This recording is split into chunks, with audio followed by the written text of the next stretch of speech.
देसा में देश हरियाणा जित दूध दही का खाना, ये लाइन तो आप सबने हरियाणा के बारे में अवश्य सुनी होगी।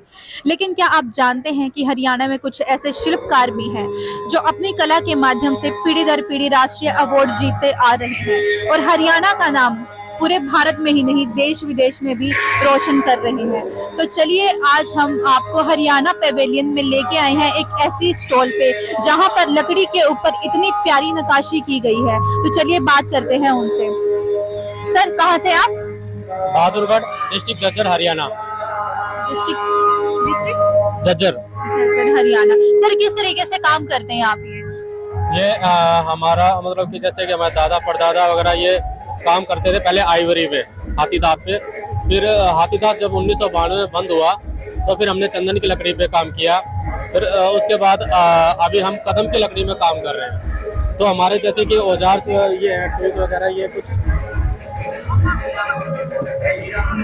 ये टूल्स भी मार्केट में नहीं मिलते, उनको हमें खुद बनाना पड़ता है। तो जैसे कि हमारा पीस है, एक लकड़ी का पूरा ब्लॉक है, ये कहीं पे कोई ज्वाइंट नहीं है। इसके अंदर मोर बनाया गया और एक पक्षी जो कि बाहर सुराखों से ही बनाया गया। और इस काम के लिए हमें समय समय भारत सरकार से राष्ट्रीय पुरस्कार भी प्राप्त हुए हैं। जैसे 79 में मेरे पिताजी महावीर प्रसाद पोंदवाल को नेशनल अवार्ड मिला था। और उसके बाद 84 में चाचा जी को राजेंद्र प्रसाद पोंदवाल को 1984 में नेशनल अवार्ड और 2015 में सिल्क गुरु अवार्ड मिला था। और इसके बाद मेरे दादाजी को 96 में जयनारायण पोंदवाल उनको नेशनल अवार्ड मिला था।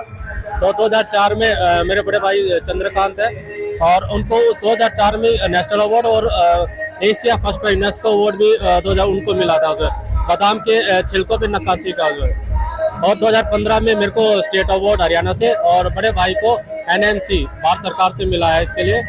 और हमारे जो ये काम है, मतलब हम जैसे हमने सीखा, जैसे कि अपने पिताजी से सीखा, जैसे स्कूल से आए और घर में ये काम होता रहता है। जैसे एक हमारे लिए जैसे जो हमारे टूल्स होते हैं, ये एक बच्चों के हिसाब से खिलौना बन गया था हमारा। तो हम घर पे स्कूल से आते थे और ये काम धीरे धीरे हमें पता ही नहीं चला कि हमें कब इसके आदी हो गए और बढ़िया काम करने लगे, क्योंकि हमारे गुरुजी इसमें इस कला में मेरे पिताजी और मेरे दादाजी। तो मतलब पीढ़ी दर पीढ़ी आप ये सीखते आ रहे हैं? हाँ जी, पीढ़ी दर पीढ़ी। और इसी उसमें अभी जो नया संसद बना है उसमें एक ऐसा पीस नई संसद में भी एक वॉल पे लगा है जिसमें कि पूरे इंडिया से 8 सिलेक्ट की गई है। तो हरियाणा से उसमें हमारा पीस एक सिलेक्ट हुआ है जो वहाँ पे डिस्प्ले हुआ है। तो हमारे हरियाणा से ये पीस सिलेक्ट हुआ है? हाँ जी, ऐसा जैसे इसमें ये शिकार हाथी वगैरह का जो काम है उसमें पक्षियों का काम है। तो संसद भवन में इस तरह की प्रतिमा वहाँ पे लगाई गई है? हाँ, लगाई गई है। किस तरह की लकड़ी का इस्तेमाल आप करते हैं? इसमें कदम की लकड़ी का कारण ये है कि इसका जो रेशा होता है वो सेम सैंडलवुड जैसा होता है।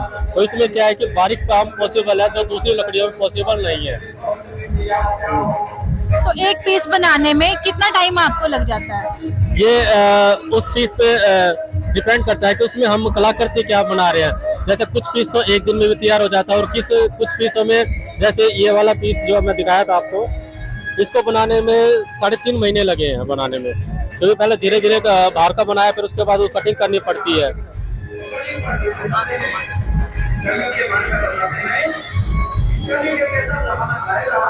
जैसा कि आप देख रहे हैं इस पीस के अंदर इन्होंने अंदर मोर बनाया हुआ है इस लकड़ी के अंदर, और इसके कहीं से भी खुलने के चांसेस नहीं है कि ये कहीं से खुला हुआ है। ये सिर्फ ऐसे ही है, लकड़ी के अंदर इन्होंने मोर बनाया हुआ है अपनी कला के माध्यम से। आगे भी फिर आपका ये पीढ़ी दर पीढ़ी चलता रहेगा? आगे आप अपने भाई अपने बच्चों को सिखाएंगे इस तरह की कलाकारी? मेरे भाई और तो सब करते हैं, लेकिन अभी जो प्रॉब्लम आ रही है वो हमारी नई जनरेशन की आ रही है, क्योंकि ये जो काम है वो पूरा पेशेंस का काम होता है। लेकिन आज की जनरेशन जो है वो बहुत फास्ट उसमें है। और दूसरा की मेहनताना इसमें, अगर जैसे आज हम काम कर रहे हैं, इसका एक बहुत बड़ी प्रॉब्लम आई है कि जो कारीगर है वो धीरे धीरे इस कला को छोड़ते जा रहे हैं। क्यों छोड़ते जा रहे हैं? क्यों उनका जो मतलब वो इतना भी नहीं कमा पा रहे हैं कि जो एक अपनी जो मिनिमम एक लेबर होती है ना एक दिन की, वो भी नहीं प्राप्त हो रही है। तो थोड़ा से अभी मतलब जैसे कि मैं आर्टिस्ट हूँ, तो मेरे ऐसे अलग स्टेट से भी जो आर्टिस्ट मेरे साथ जुड़े हुए हैं तो हमारे साथ सबके साथ एक ही प्रॉब्लम आ रही है कि हमारे बच्चे जो इस लाइन को छोड़ते जा रहे हैं। तो इस हिसाब से तो अगर ऐसा हुआ तो मैं सरकार से भी गुजारिश करूँगा कि इस कला को ना समाप्त होने दें। तो जैसे कि निफ्ट है या कोई ऐसे बड़े इंस्टीट्यूट है तो उसके अंदर हमारा ट्रेडिशनल कला को भी जोड़ा जाए ताकि वो कोर्स हो और जो बच्चे सीखे। तो हम उसमें अपनी कला को सिखाने के लिए तैयार हैं, क्योंकि जब पीढ़ी दर पीढ़ी जो कला चलती आ रही है वो एक समय में खत्म हो जाएगी। लेकिन अगर उसी को हम एज एजुकेशन लगा दें तो उससे क्या है कि अगर 50 बच्चों को सिखाया गया, अगर उनमें से 5 या 7 ने भी सीखा, हम ये नहीं कहते कि 50 बच्चे पूरे ट्रेंड हो सकते हैं, क्योंकि देखो एग्जाम होते हैं, उसमें जब 50 बच्चों ने एग्जाम दिया तो कुछ फेल भी हो जाता है, कुछ पास भी होता है। लेकिन वो एक कला अगर उन 5-7 ने लिया तो हमारे लिए बहुत उपलब्धि होगी कि वो कला नहीं मरेगी इसके लिए। चलिए, बहुत बहुत धन्यवाद सर आपका। हरियाणा पवेलियन के अंदर ये खूबसूरत सी स्टॉल लगी हुई है। आप सभी से निवेदन है, एक बार अंतर्राष्ट्रीय गीता महोत्सव में आइए और इस प्यारी सी स्टॉल के आगे आके सामान खरीदिए और इन प्यारे प्यारे छोटे छोटे सामान को देखिए कि इनमें कितनी प्यार भरी, कि कितने प्यार से इनमें नक्काशी तराशी गई है लकड़ी के अंदर, इतने प्यार से। डिस्कवरी हरियाणा के साथ बने रहिए। नमस्कार।